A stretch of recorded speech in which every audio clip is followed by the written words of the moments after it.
Hey there and welcome back. This is Felix from Goldammer Vintage Watches. Everyone seems to be crazy about high quality bracelets from the 1970s at the moment.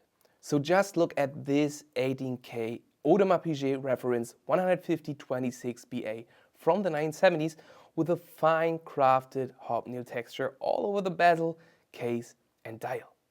So let's be honest, we all get excited when we see those extraordinary design bracelets and say, wow, what a cool Patek or AP. But we ignore the fact that a large part of the design, which the bracelet definitely is, does not come from the prominent watchmakers. Design-oriented wristwatches from the 1960s, 70s and 80s are currently high in demand. And we are also noting this on our website. But how much do you actually know about these pieces? Have you ever heard of Gilbert or Jean-Pierre Ecouffé? In contrast to today, the watch industry 50 years ago was heavily dependent on third-party suppliers. It's not just about the brand on the dial. There is so much more history to discover. In other words, there were specialized manufacturers for every single aspect of watchmaking, from the dial to the case, including, of course, those complex jewelry-like extensions to the watch case. So let's start with the first chapter, Audemars Piguet and integrated bracelets. AP was not the first, but one of the major players in this niche of watch collecting. Watches with opulent integrated bracelets have been a trend since the early 1960s, particularly in ladies' watches. They formed the counterpart to the strong masculine steel bracelets that became popular with the emergent sports models of the 1950s and 60s. At the time, Audemars Piguet employed renowned independent bracelet makers from Italy, names such as Micella, Antonelli, Ponti, but also in Paris via Christofle and Jean Lefond, and also in Geneva in collaboration with Jean-Pierre Ecouffé to ensure the best possible quality for its haute jewelry timepieces. These specialized jewelers provided the precious base, which was eventually combined with equally sophisticated third-party watch cases in AP's workshops. Here you can see an Audemars Piguet ad from 1972 featuring a woman and a haute jewelry watch, probably one of the most iconic AP advertisements. A woman smoking a cigar. She wears a so-called Arabella haute jewelry watch model 8545 on her wrist. Fortunately, this trend spreads to men's watches in the following years, giving us some of the most interesting and holistic designs of their time. As this catalog from the late 1960s shows, men's wristwatches were made their debut at Audemars Piguet quite early on.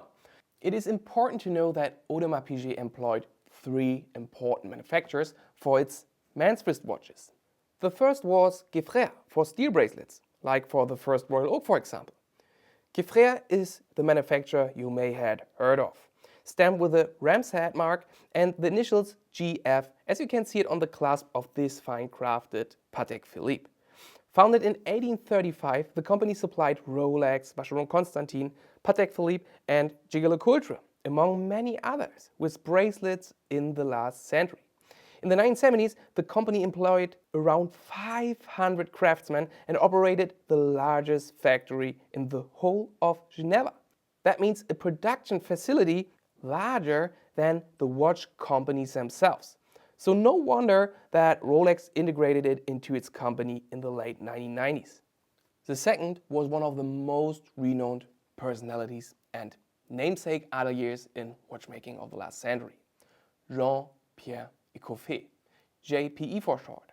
Jean-Pierre Ecouffé was a bracelet maker of the last century. I know I've said the same thing about Gilbert, but one is about quantity and the other is about quality. JPE was the manufacturer behind some of the most striking and well-executed designs of the second half of the last century. However, today's video will focus on another, smaller and lesser-known manufacturer, Roland Gilbert Gash bracelets with a GRG stamp on the clasp, who produced many precious metal bracelets at the time. So let's continue with chapter 2, Gilbert Gash, the mysterious one. If you feel like Gilbert or Jean-Pierre Ecouffet aren't talked about enough, Google Gilbert Goshen. It's basically a blank space. And all the more a reason to give this Geneva-based manufacturer some well-deserved recognition. From time to time, the GRG hallmark can be found on clasps of top-of-the-range models from smaller watch brands such as Syma and Corum, or even on some unusual off-the-peg Rolex bracelets. However, some of their most important works from today's perspective were created in collaboration with Audemars Piguet. Here you can see 3 examples of watches with bracelets made by Gilbert Goshen. A Rolex brick bracelet on the left, a Corum coin watch in the center, and a tricolor square Syma dress watch on the right. To put GRG's fine craftsmanship in perspective, let's analyze one particular model that can't exist without its bracelet. The reference 5403. So it's not a replica of the first Royal Oak with the reference 5402, but another highly influential design by Audemars Piguet and Gerald Genta. The case fits seamlessly into a polished mesh bracelet with a crisscross pattern of rice pearls. This scale-like appearance has given this reference a fitting nickname, the Cobra. With a case diameter of around 34 to 35 mm, this case and bracelet combination was an excellent and ultra-thin design frame for pure timepieces and complicated calendar watches between around 1971 and the early 1980s. As you can see, the machining of the edges and smaller surfaces such as the bezel to maintain the sharpness of the individual elements during the welding process is anything but trivial and demonstrates true craftsmanship. A very pleasing design, right? But the real complexity of the manufacturing process lies in smaller surface areas such as the bezel and the transition between bracelet and case.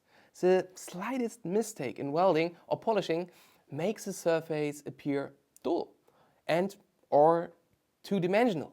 Just how delicate this must have been can also be seen from the original selling price. Around 50 years ago, such a Cobra cost more than twice as much as a new Royal Oak reference 5402. And don't forget, it's also a Genta design. This example of an extremely stylish full-set Audemars Piguet reference 5403 in white gold has just been sold at Christie's for over 130,000 Swiss francs. An incapable piece that underlines the outstanding craftsmanship and historical significance of these integral bracelet case combinations.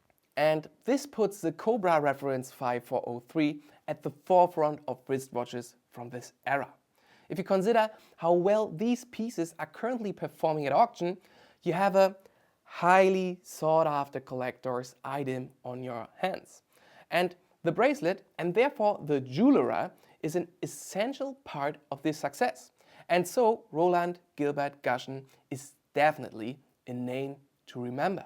So we actually have one of the most important wristwatches of the 1970s. But the reference 5403 Cobra was actually just one of many examples that Atelier Goshen supplied for Audemars Piguet. You can admire 5 more examples of wristwatches made by Gilbert Goshen for Audemars Piguet. One integrated bracelet is more beautiful than the next, but the particular Cobra design with a deep woven structure stands out for my taste. As you can see, there are a number of references that feature GRG bracelets. On close inspection, we can clearly see that Cobra style bracelets and generally bracelets with woven textures were quite prominent.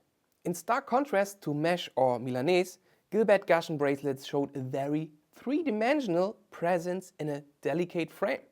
This seems to have been GRG's unique selling point and is their trademark. So what does all this tell us so far? When we are looking for examples of watches with a particular hallmark or stamp from the bracelet manufacturer, we almost pulled our hair out. It's so rare to find information. And on product photos? Unfortunately, most retailers cut out the clasp and identification is impossible. The manufacturer of the bracelet doesn't seem to play a role in our collective assessment of vintage watches. How can that be when everyone is crazy about wristwatches? Bracelets are wearing parts, we realize that. But precious metal bracelets are beautiful works by jewelers and artists. This needs to be appreciated more, especially as a high quality bracelet makes such a big difference to the presence on the wrist, the feel, and ultimately the overall experience of a watch. And we can't understand these things if we don't mention seals of approval. So can we please agree to name the strap manufacturer, or at least the brands, in the future? So let's all get together and report the marker's hallmark for the bracelets in the same way we present the case marker's hallmark on the case back. This is important information that is relevant to the watch. There is so much interesting background and so many things that we can understand and put it into perspective when we know about third-party manufacturers.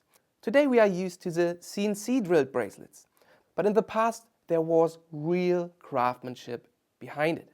So let's raise a glass to Roland, Gilbert, Gash and all the previously unnamed bracelet makers of the 1970s. They gave us some of the most visually interesting and diverse timepieces. Cheers!